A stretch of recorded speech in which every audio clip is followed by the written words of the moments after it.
حسین عباس کی طرف بڑھے.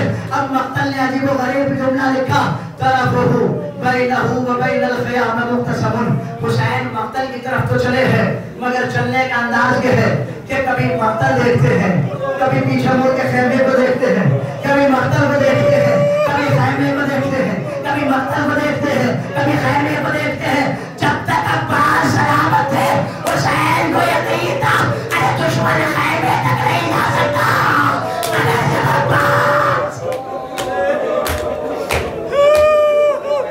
مگر جب عباس گھوڑے سے گرے, اب جو حسین مقتل میں چلے, ایک طرف عباس کا خیال, دوسری طرف بیویوں کی رضا.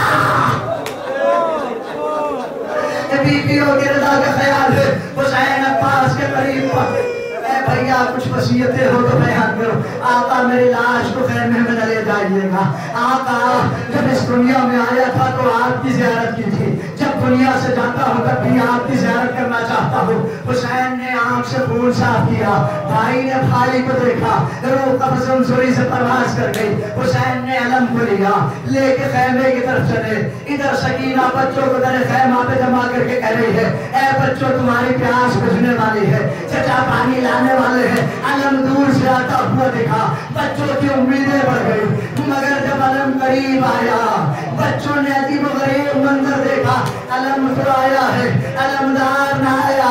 سکینہ نے بابا کے ابا کا دامن تھاما, بابا میرا چچا عباس کا ہے. مقتل کہتا حسین نے کوئی جملہ نہیں کہا, سکینہ کا ہاتھ تھاما, عباس کے خیمے کے قریب لائے. لانے کے بعد خیمے کے ستون کی رسم